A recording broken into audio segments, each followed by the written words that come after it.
આજકાલ વાતાવરણમાં એટલા જલ્દી ફેરફાર થાય છે, લાઈક ઉનાળામાંથી શિયાળો, શિયાળામાંથી ઉનાળો, ક્યારેક તો એક જ દિવસમાં 3 સિઝન ફીલ થાય છે, વાદળા, ઠંડી, ગરમી. તો આની અસર સીધી આપણા બાળકો પર પડે છે. હા, મારા બાળકોને તો તરત શરદી ઉધરસ થઈ જવી એકદમ કોમન છે, તો એટલે જ હું એમને આપું છું બેબી ઓરેગાનોનું હલ્દી કેસર મિક્સ.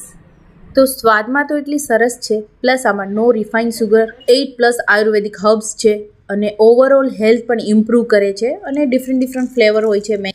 આ સિવાય કોલ્ડ એન્ડ કફ ગમીઝ છે, જે આયુર્વેદા ઇન્સ્પાયર્ડ સપ્લિમેન્ટ છે. આનાથી ડ્રાય કફમાં રાહત મળશે અને થ્રોટ ઇરિટેશનમાં પણ રાહત મળશે. શરદી ઉધરસમાં બાળકો દવા પીવાનું અવોઇડ કરે છે, પણ આ પ્રોડક્ટ ઇઝીલી અને હસતા હસતા પી લે છે. આ સિવાય બેબી ઓરેગાનોની ઘણી બધી પ્રોડક્ટ છે, જેમ કે આવી ટ્રાવેલ કીટ છે. તો બધી ડિટેલ્સ તમે અહીંયા આપેલી વેબસાઇટ પરથી જોઈ શકો છો અને ઓનલાઈન ઓર્ડર કરી શકો છો. બીજી એક સાચી વાત કહું કે ક્યારેક મને પણ શરદી અથવા રનીનો ફીલ થાય છે, તો હું પણ થોડું પી લઉં છું.